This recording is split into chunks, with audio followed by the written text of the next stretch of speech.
procedure yung ating pong mga pulis. Ang sinasabi po doon ay they perform their duty with regularity.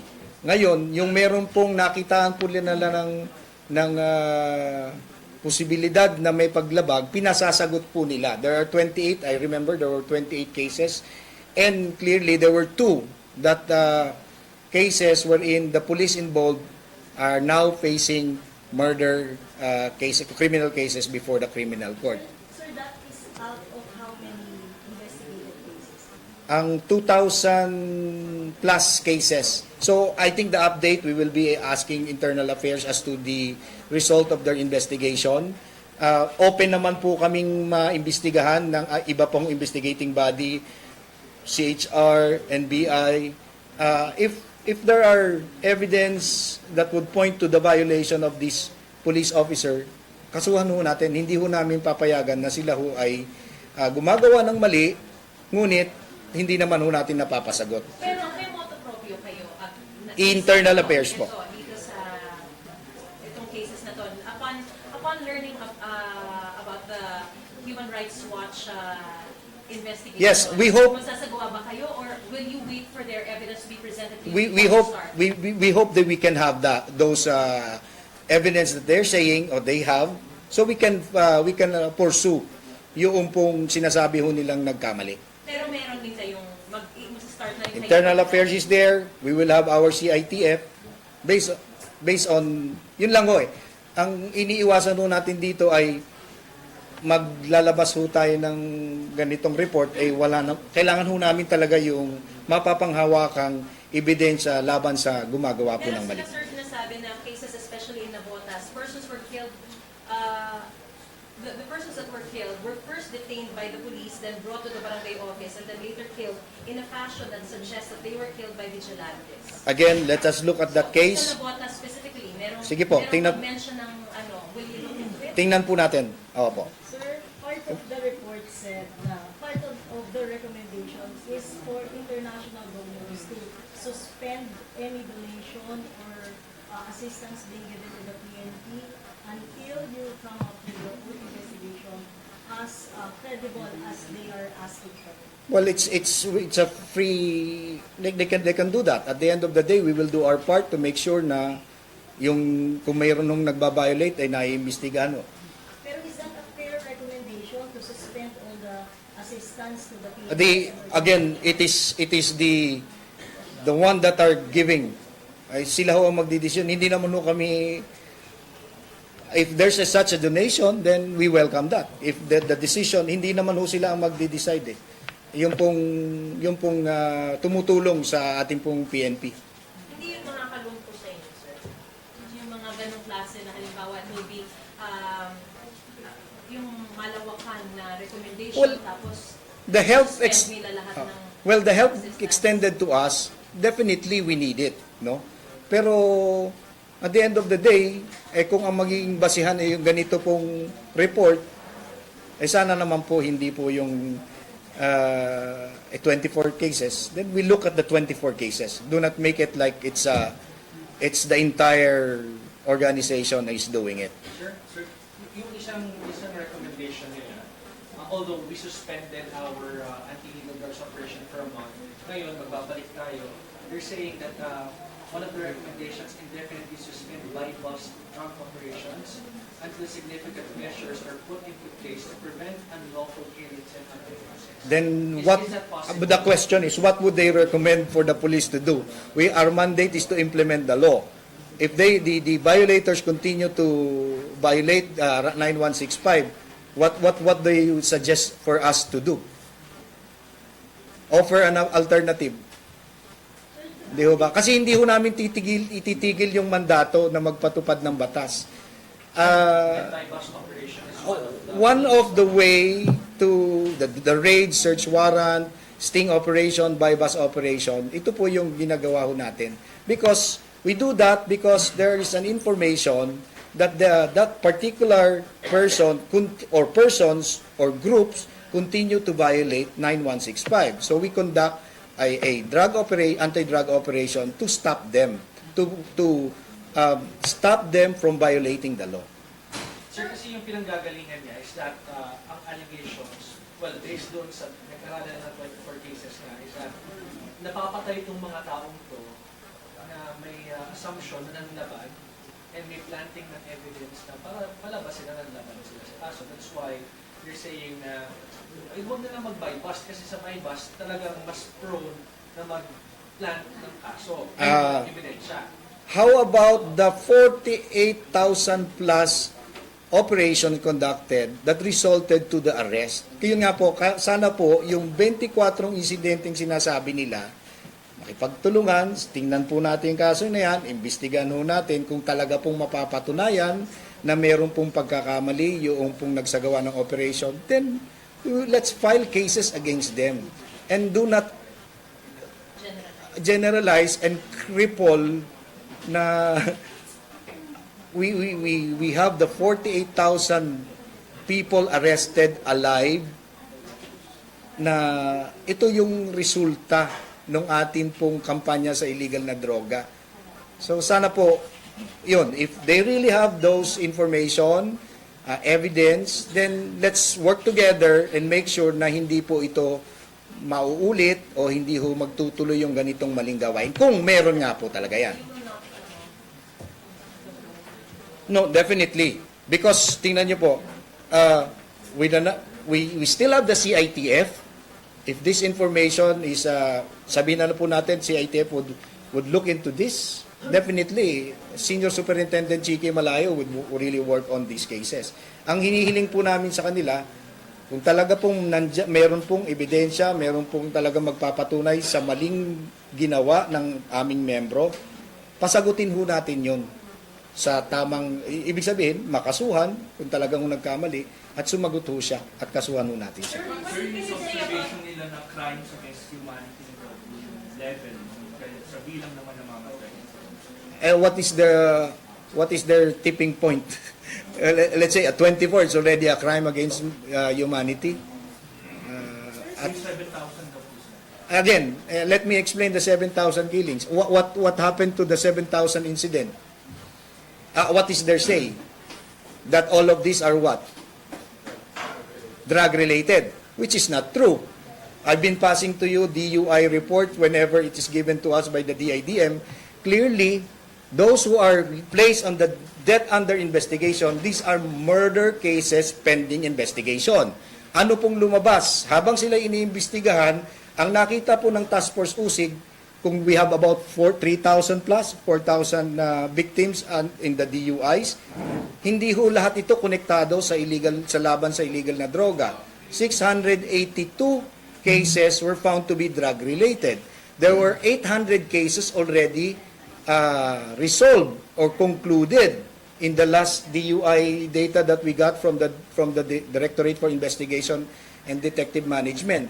Clearly, mayroong 500 plus already arrested.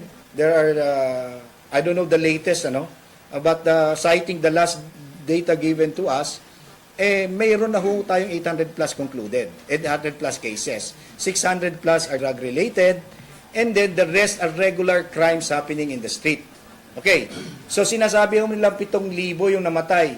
Binilang ho nila yung namatay during police operation. Pinagsama.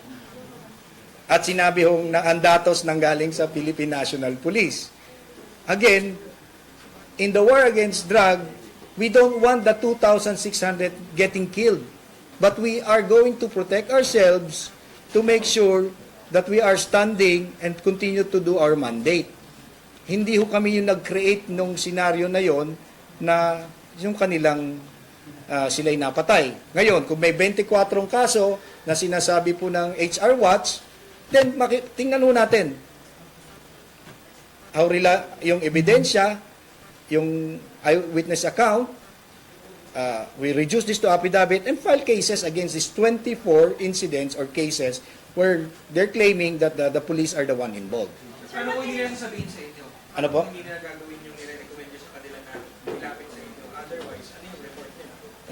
Yun nga po eh. If we don't take action on this, it will, yun ho eh. We're asking them that such report, let's take action on it para hindi po tayo there's really something that we do about it, and just float a report, and afterwards, 24 cases. Meron kami ebidensya. Anong gagawin ho ninyo? And we will take our part, we'll do our part to look at these cases. Sir, as long as You hindi won't nila reach out to nilalapit sa them. inyo. Well, we're open. Sige po. Tingnan ho natin yung sinasabi ho nila. Sir, Kasi as long as hindi nila nilalapit sa inyo, ano lang yun? Ano natin yung we hope to be able to look at those, what they have, and do our actions on this. If they're not there, we continue to look into the cases na nangyari. Kaya nga mayroon po tayong internal affairs na sila pong tumitingin, meron po tayong iba pa rin pong investigating body. If they're an investigating body, they have the necessary, all these goods against those who have, they say, violated, then let's throw the book on these people responsible if they committed a mistake. Sir, it seems to me that with the way you're telling things now, that you're open to, investigations being carried out by other groups. Yes, So now, sir, parang, are you open also to have, partnerships with these groups, including the Commission on Human Rights, to at least review and verify all those deaths, killings that happened during legitimate police operations and allegedly DUIs, para, sir, once and for all, magkaroon ng transparency when it comes to investigation. Kasi ang lumalabas, sir, baka ang sinasabi nga nila, baka pinagtatakpan din ng mga pulis yung gawa ng kanilang mga kasamahan. Hindi po. From the start, when they went to the Senate, the Chief PNP said, we're open. Ano po? Hindi ho namin sila pinipigilan. Other investigating body can do their investigation. Hindi po. Nakikipagtulungan ho kami. Kaya nga po yung inulat nila, even, remember the one in Antipolo, right after the report or the hearing, the Chief PNP went to Antipolo and make sure that actions are taken against those reported.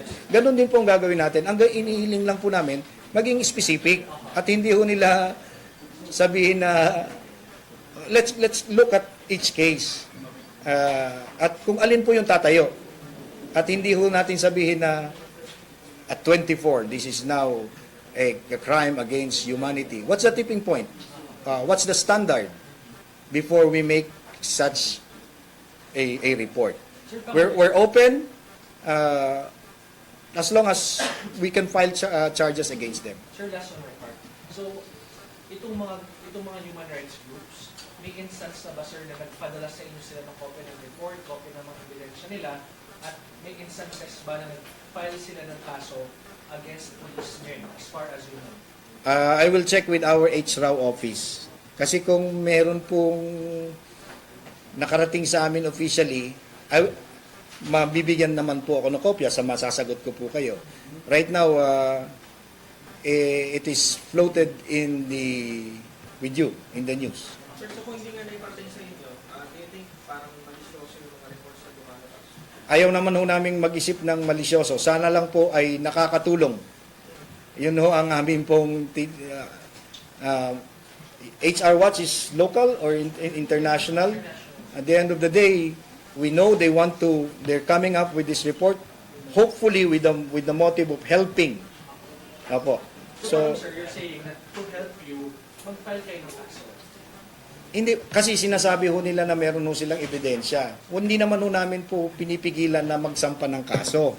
Ngayon, kung kailangan pong mag-coordinate, kami po ay open. Kung kailangan po namin tingnan ng sarili namin, titingnan po namin yan. Dahil at the end of the day, sana nga ho, nakikipagtulungan para yung pong responsible ay sila po ang mapasagot. At kung mayroon ng violation, ay makasuhan ho natin. Sir, what can you say about what they said that vigilante killings are fiction created by the police? Well, how do you define vigilante killing?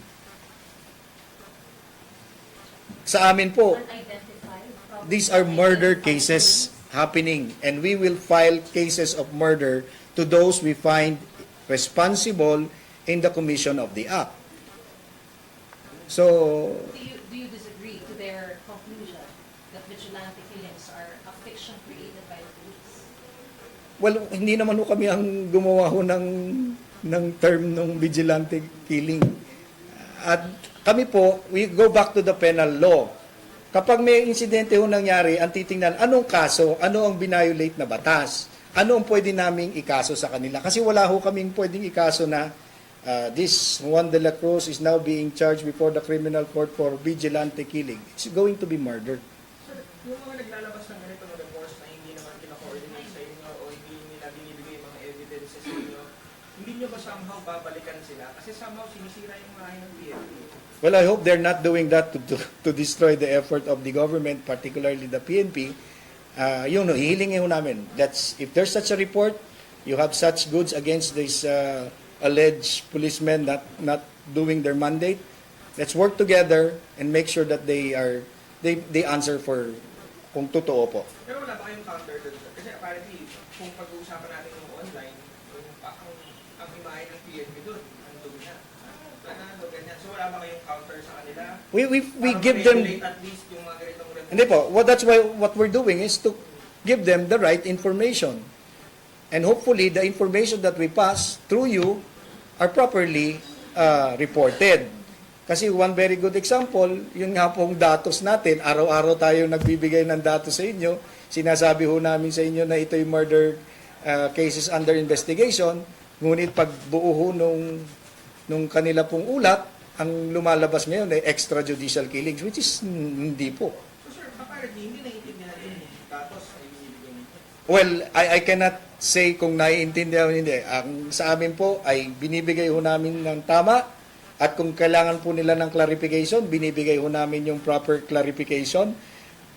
If they interpret it in a different way, sana ho ang motibo ho ay magbigay ng tamang ulat para sa kaalaman ng taong bayan. Hindi ho para sa iba pa hong dahilan na nasa kanila po yan eh. Sir, si Presidential Legal Counsel Panelo, we already validate the veracity of this report. Do you also find this as a rehash of the previous reports of other human rights groups like the Amnesty International and others? I'd rather not comment on it, madam. Sa amin po, kung meron po talaga silang pinangahawakan, makipagtulungan, kasi kami po, mayroon din ho kaming ginagawa upang maglinis ng hanay ng PNP. At kung yan po ay nabibilang doon sa kailangan po naming alisin, tanggalin, kasuhan, then so be it. Ngunit kung wala naman pong basihan, sana po ay hindi ho naglalabas ng ganong mga ulat kung talaga naman pong wala po silang basihan. So yung natitirang 1,000 cases na iniimbestigahan mo, it's still ongoing? Opo, patuloy ho yan. Yung, ma'am, you're referring to the cases ng... Yung 2,000 na natapos yung 1,000 Opo. plus. Internal Affairs, when they see that there is no reason or violation of the law or PNP regulations or procedure, ito po ay nadadrop and close. However, kapag ito po ay meron pong lalapit at nagsasabi po na meron po kaming mga witnesses, ebidensya, particular po sa kasong ito, open po uli, tinitingnan po yan ng Internal Affairs. So that those 1,500 cases were drop and close because when they were doing the investigation, wala nga pong pagkakamali yung ating pong mga pulis. Okay, so that's why, sir, you're saying na eto open close, pero kung malalapit, you will be willing to reopen the investigation. The Internal Affairs will open it kung meron po. Sir, what's your take on what they said that the Philippine drug war is a war versus the poor? Ano pong basihan po nila to say that? Karamihan daw po ng napapatay, yung mga nakachinelas, nakashorts, Okay. Kung titingnan mo natin, how is a drug group, the organization? There will be a one at the top, head, and at the bottom. Sir, Apo. sorry. Nasa na raw yung mga pinaka-mastermind, yung mga big fish? Bakit lagi na lang ang nagiging laman ng mga statistics and the reports that you are presenting to us, yung mga nakapatay, yung mga maliliit? Meron pong resulta sa high value targets. Yun po kasi yun yung if you ask for it, the report from the DO, DIDM, meron po yan. So, kaya nga po in-explain ho namin, kung meron ho tayong operation every day at all levels, there will be 1,700 plus police station conducting police operation compared to 17 regions or 18 regions. Pag lahat ho yan nag-positive, 1,700 at the lowest level. Lahat ho nag-positive, yung 18 region, there will be only 18 high-value targets. Kasi may mga katapat po silang target, ano? So, kaya po, yung pong dami at the street level, ay yun po yung nasa baba. But for high-value targets, meron po tayong resulta. I will ask the data from the DIDM in the last presentation, so makita po natin yung HBT, or high-value targets. Doon as war against Hindi po. Kasi the organization of a drug group will have more people on the ground. And the operations conducted by the police in our double barrel, Alpha and double barrel, yung police stations sa the ground. At kung lahat po yan nag-ooperate, meron po tayong at least 1,700 result kung lahat po positive po yan. And their targets are the lower level of the echelon of the drug group. Kaya ho marami po on the bottom. Ang tinitingnan ho natin, if you look at the data that we have in the double barrel, 48,000 were arrested. Pero ang totoong naging resulta noong Project Double Barrel Alpha ay yung Oplan Tokhang. The Tokhang was the knock and plead. That's why we have 1.17 million surrenderers. When we go out and visited over 6 million household. So, with this kind of achievement as a result of the Oplan Tokhang, will it be recommended to be used again in the new war on drugs? It will be at the decision of the oversight committee and the one that's crafting the new CMC. Ano po? Kasi nung ginawa ko yung strategy for double barrel, the main task of the police was really to reach out, knock and plead. Yun ho yung resulta, yung 95%. Yung sino ba ang bumubuo ng circular? Sino ang gumagawa? Nagkakasa? Operation. Sa task po, sa Directorate Operations, assisted by the different directorial staff, and then it goes to the committee. The committee recommends it to the Chief PNP. Sila din yung pipili ng mga tao ilalagay doon. The oversight committee will look to the recommendation of the different units, lower units. Yung oversight meaning puro directorial staff doon. Opo. Pwede ba ma-mention doon nila yung DO? Until given the document, that's the time I will cite po yung composition and the new memorandum circular to effect the new order of the President to resume anti-drug operation. Pero isa lang, yung kay Maranta, ibig sabihin, as of now, wala pa kayong kopya. Hindi po, kasi kung meron pong kopya yung HSS for the release, may informahan po kami, may ipapahayag po namin sa inyo. Right now, wala po akong information. Pero sir, si Pinoy, confirm mo ba? May letter po, di ba? Ngayon, hinihintay ko lang po yung feedback kung na-approve, anong oras, para tayo naman po ang ihingi ng permiso na Oo nga. Hindi, bago tayo nagsimula, sinabihan ko po si Angel to check na para kung approve, we will now coordinate for the space or the spot for media. Hindi nag-communicate sa inyo prior to the release or even after the release of the report? Wala po akong knowledge kasi ang counterpart office po namin ay yung HRAW. We will ask now if that report was officially communicated to the HRAW office Kasi concern po nung specialized office na yon kung what actions can we take para masolusyonan o maaksyonan yung kanila pong mga inuulat. Just to be clear, para ma-disseminate dito sa mga gumagawa ng reports, kanino sila pwedeng lumapit? PIO ba? Kanino sila? Such report? Oo, kung may- Pwede pong i-communicate sa HRAW office. PNP Human Rights Affairs Office. Ay, dito na. Apo, sa may gate 2. Will you go out of your way to communicate to the HRW to get their data, or at least encourage them to file a Yes, through the HRAW office po.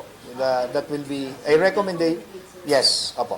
Right now kasi floated in the social media, tapos sasagutin natin the official actions or that can be crafted and recommended by the HRAW office. Sige po, maraming salamat. Dito ma'am sa atin. 40 minutes? Sir, kasi no, sir, kasi parang, di ba, para ka lang, wala ba kayong gano'n? Kika-counter nyo sila? Na para lang ma-regulate din, kasi good as bullying din yan, trolling din yan eh.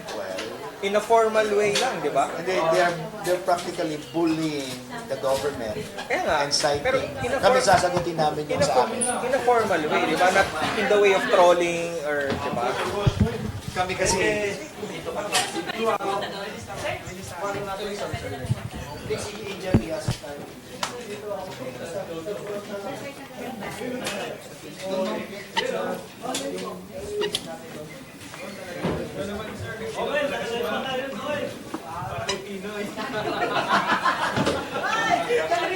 Welcome back, Pinoy! Hindi ba papasama ko kayo? Nag-clearance kami sa Sir, kasi ilaw, oh. talagang wala tayo. Ayaw pala nakadino. Para kay Pinoy. Kaya pala nakikita.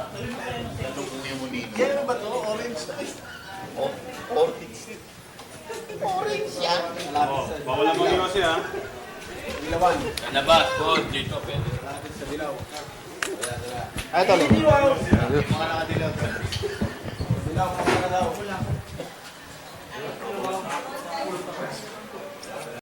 Sasampahan ng kasong tax evasion ang may-ari ng 5 bodegang sinalakay ng Bureau of Customs na naglalaman ng mga pake-paketeng sigarilyo na may pekeng tax stamps. Ayon sa BOC, aabot sa mahigit 1 bilyong pisong kita ang nawala sa gobyerno. Ang ulat mula kay Sweden Velado. Kasong tax evasion ang naghihintay sa mahuhuling may-ari ng 5 bodegang na raid ng gobyerno sa San Simon, Pampanga, kung saan pake-paketeng sigarilyo na may pekeng tax stamps ang nakumpiska. Doon sa mga warehouse na nakuha natin na so far almighty products, each warehouse is around 3,000 square meters ang laki. Paliwanag ng Bureau of Customs, sa bawat kaha ng sigarilyo na nagkakahalaga ng 80 pesos, 30 pesos dapat mula sa tax stamps ang napupunta sa gobyerno. Pero dahil pineke ito, aabot sa mahigit 1 bilyong piso ang halaga ng kitang nawala sa gobyerno. Tingin ng Customs, posibleng smuggle din ang mga sigarilyo sa loob ng mga pakete. Para naman malaman kung peke o hindi ang tax stamp, isang gadget ang ginagamit ng Bureau of Internal Revenue o BIR sa inspeksyon. Isa sa mga security features ng mga excise tax stamp ng mga sigarilyong nabibili sa merkado ay yung tagant chemical. So ang BIR, meron silang tinatawag na tagant reader at nalalaman na peke yung tax stamp kapag ang ilaw ay pula. At nalalaman naman na original ang tax stamp ng isang sigarilyo pagka ang ilaw ay green. Patuloy pang iniimbestigahan ang kaso. Oras na mahuli ang salarin at mapatunayan ang kasong tax evasion, hindi bababa sa 6 na taong pagkakakulong ang parusang ipapataw ng hukuman. Nasa BIR naman na ang kapangyarihang magsampa ng kaso laban sa mga sangkot na kumpanya at individual.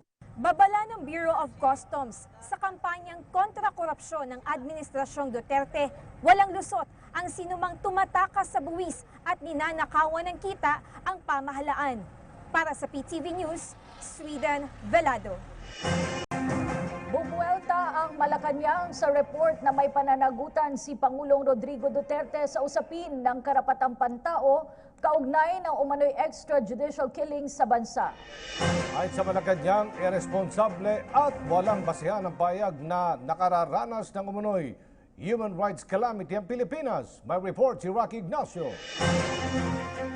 Kinontra ng Malacanang ang report ng Human Rights Watch na umano'y criminally liable si Pangulong Rodrigo Duterte sa usapin ng human rights sa Pilipinas. Sa harap ito ng kampanya ng Duterte administration kontra sa iligal na droga. Sa interview, sinabi ni Presidential Chief Legal Counsel Salvador Panelo, posibleng kagagawan ito ng sindikato na kinasungkutan ng police calawags para linisin ang kanilang hanay.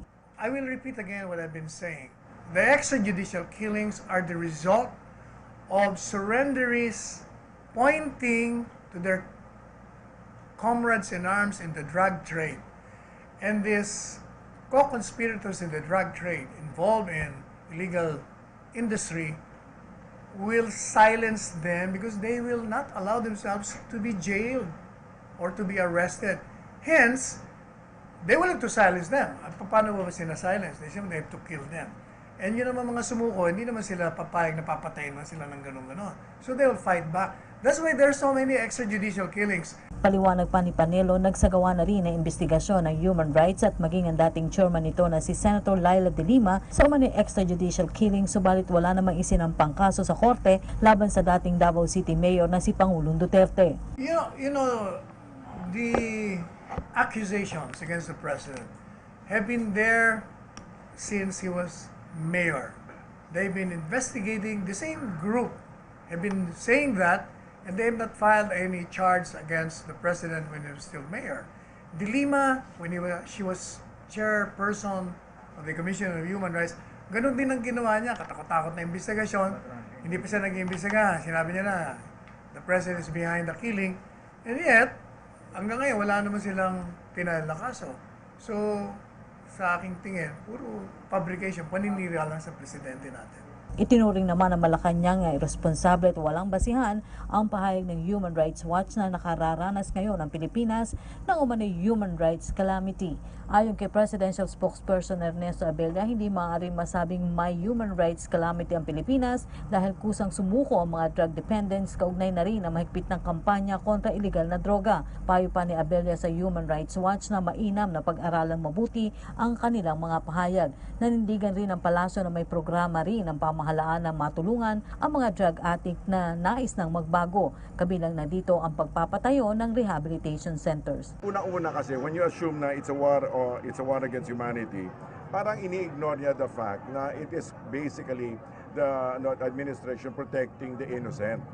You know, nakafocus kasi minsan dun sa hindi tinitignan na ang pinoprotektahan, ang dami na nga na protektahan, more than 1 million na from the ravages of the menace, of the drug menace. So, kumbaga, to say otherwise, I just like to quote just one line. To say otherwise is to undermine society's legitimate desire to be free from fear and to pander to the interests of criminals. So basically, hindi ba katulad yan? Go anecdotally, pumunta ka, and I've heard this many times from barbers, from people who work in BPOs. They say they feel safer, nakakauwi sila kahit anong oras. So I think there should be some form of balance when they're talking about these matters, and these special interest groups, I believe, should be careful in vetting what they write down. Para sa PTV News, Rocky Ignacio. Bagamat na ipasa na sa ikalawang pagbasa ng Kamara ang panukalang ibalik ang parusang kamatayan, hati pa rin ang pananaw ng mga mambabatas ukol dito. Naniniwala naman si Public Attorney's Office Chief Persida Costa na panahon na para ibalik ang death penalty sa bansa. Nagbabalik si Jervis Manahan. Kung may karapatang mabuhay ang mga halimaw sa lipunan, may karapatang din mabuhay ang mga inosenteng tao. Ngayon, mamimili ang Estado sinong dapat buhayin, ang mga inosenteng mga Pilipino o yung mga halimaw sa lipunan. Oras na raw para ibalik ang bitay, ayon kay Public Attorney's Office Chief Persida Acosta. Masyado na raw kasing dumarami ang mga halimaw na walang pakundangan sa paggawa ng iba't ibang krimen. Pero may kambyo si Acosta. Handa rin naman daw kasi silang ipagtanggol ang mga mahihirap na maiipit kung sakaling tuluyang maipasa ang death penalty. Pero kung kailangang ipagtanggol ang sino mang maakusahan, ipagtatanggol natin, ipatitigil natin ang bitay sa taong yun. Kahit single doubt lang ng kanyang culpability, dapat huwag mo siyang bitayin. Single doubt, sabihin may pagdududa. Kahit pasado na sa second reading, hati pa rin ang pananaw ng mga mambabatas kaugnay na pagbabalik ng bitay sa bansa. If they are found really na violating this heinous crime, especially dun sa drug-related cases, dapat ang pagpapatupad ng batas or kung kinakailangan sila ay mabitay quickly and swiftly. Pero giit ni kabayan Party List Congressman Harry Roque, sakaling maipasa ang death penalty, pwedeng questionin sa Supreme Court ang legalidad nito. Lumagda kasi ang Pilipinas sa International Covenant on Civil and Political Rights o ICCPR na nagbabawal na pagpapataw ng bitay kung hindi naman seryoso ang kasalanan. 2 beses na rin daw nating tinanggal ang parusang kamatayan sa bansa. Una sa pagpapasa ng 1987 Constitution at ikalawa ng bawiin ito noong 2006 sa ilalim ng Arroyo Administration. Data na hawak namin, nung tinanggal po natin ang death penalty, bumaba ang heinous crimes. Ibig sabihin, miski walang deterrent effect dahil wala ng death penalty, dun pa po bumaba ang heinous crimes. Dapat law enforcement, hindi naman kung ano yung parusa. Dito nga sa ating bayan, sa drug cases, 10% lang ang conviction rate. Isa lang sa 10 ang napaparusahan. So paano naman matatakot yung mga drug pushers? Naniniwala din daw si Roque na marami ang absent o mag-abstain kapag isinalang na ang death penalty sa third and final reading sa susunod na linggo. Si Bayan Muna Congressman Caloy Zarate naman naniniwala na marami pang pwedeng magbago sa panukala, lalo na't hindi naman daw ito priority sa Senado. I cannot really understand if those who are pushing for the death penalty bill, if they have the numbers, then wala silang dapat katakutan. No? Hayaan nila na magpahayag yung mga membro natin dito sa Kamara. Para sa PTV News, Jervis Manahan. Matapos may pasa ng Kamara sa ikalawang pagbasang panukalang ibalik ang death penalty, ano naman kaya masasabi ng sambayanang Pilipino ukol dito? Alamin natin ang kanilang reaksyon sa report ni Eunice Samonte. Malalim ang ugat ng kriminalidad sa ating bansa. Mula sa paglaganap ng iligal na droga hanggang sa iba't ibang uri ng karumal-dumal na krimen na nangyayari araw-araw. Tila ba'y nagpapahiwatig ito ng pangangailangan ng mas epektibong solusyon. Kaya naman isang mainit na diskusyon ngayon ang pagbabalik sa parusang kamatayan. Matatandaang ang Pilipinas ang kauna-unahang bansa sa Asya na nagtanggal ng parusang death penalty taong 1987 sa ilalim ng pamumuno ni dating Pangulong Corazon Aquino. Ngunit nang tumaas muli ang krimen ay naibalik ito sa ilalim ng pamumuno ni dating Pangulong Fidel V. Ramos. At naabolish muli ito sa pamumuno naman ni dating Pangulong Gloria Macapagal Arroyo. Kaya naman isang malaking katanungan para sa lahat ngayon ay kung maibabalik ba ito sa ilalim ngayon ng pang-labing-anim na presidente na si Pangulong Rodrigo Duterte. At ngayong pasado na sa second reading ng Kongreso ang death penalty bill, umani ito ng iba't ibang reaksyon mula sa ating mga kababayan. Para mga bata nire-rape, para matakot sila. Oo ma'am, pabura po ako dyan. Para yung mga tinatawag na yung mga manyakis, yan, bababawasan po. Pwede na rin yun para mabawasan masasamang gawain. Ngunit ang ilan naman, gayon na lang din ang pagkondena sa parusang kamatayan. Siyempre may mga pamilya din yan na umaasa rin sa kanila. Kaya dapat, iano na lang na kulong na lang, pwede naman kulong na lang. Para sa akin, hindi naman talaga siya detrimental or hindi niya magagawa ang pababain yung crime rate sa bansa. Hati naman ang opinyon ng grupo ng estudyante na ito. Para maiwasan na po yung maraming mga namamatay tao. Ako po hindi. Kasi parang feeling ko, paano po kung yung iba napagbintangan lang? Paano papatayin sila nang walang kalaban-laban kung napagbintangan lang sila? So parang Opo, depende. kasi para maiwasan na rin yung krimen na nagaganap sa ating bansa kasi ang dami na ngang krimen na nagaganap. So kailangan po talaga. Pabor man o hindi, di may kakailang ang death penalty ay may iba't ibang implikasyon sa ating bansa oras na ito ay maisakatuparan. Kaya naman nakaabang na rin sina Juan at Juana sa kalalabasan ng malawakan at seryosong usapin na ito. Para sa PTV News, Eunice Monte. Patuloy naman ang operasyon ng Armed Forces of the Philippines upang mapalayang mahigit 30 bihag ng rebeldeng grupong Abu Sayyaf. Tiniyak naman ng Department of National Defense na gagawin nilang lahat upang tuluyan ng masugpo ang naturang bandidong grupo. Lala Babilonia sa detalye. Patuloy pa rin ang paghahanap ng mga tropa ng Armed Forces of the Philippines sa mga labi ni Jürgen Kantner, ang German national na pinugutan ng ulo ng Abu Sayyaf Group. Mariing tinuligsa ng Department of National Defense o DND ang karumal-dumal na mga aktibidad ng nasabing teroristang grupo. Siniguro din ng DND na ibubuhos nila ang buong pwersa ng sandatahang lakas para masugpo ang Abu Sayyaf. Ayon sa tagapagsalita ng DND na si Director Arsenio Andolong, patuloy ang search and rescue operations ng AFP para mapalaya ang natitira pang 31 bihag ng teroristang grupo. Inamin naman ng Armed Forces of the Philippines na hindi sapat ang military solution para tapusin ang Abu Sayyaf. Kaya hinihingi ng DND at ng AFP ang tulong ng lokal na pamahalaan sa mga komunidad kung saan nag-ooperate ang nasabing grupo. Nakikipag-usap ang mga tropa ng Armed Forces sa mga community leader na itigil na ang pagtulong sa mga Abu Sayyaf para tuluyan ng matigil ang kanilang mga aktibidad. Ani Andolong, ilang komunidad naman ang nagpakita ng maayos na pagtanggap dito, pero hindi pa rin mawawala ang iba na nagmamatigas pa rin. Kaya kailangan na ang ating community leaders should take an active part in this, na kausapin ang mga kababayan natin doon na kailangan gusto natin tigilan ito, tigilan natin yung suporta din sa kanila. Para sa PTV News, Lala Babilonia.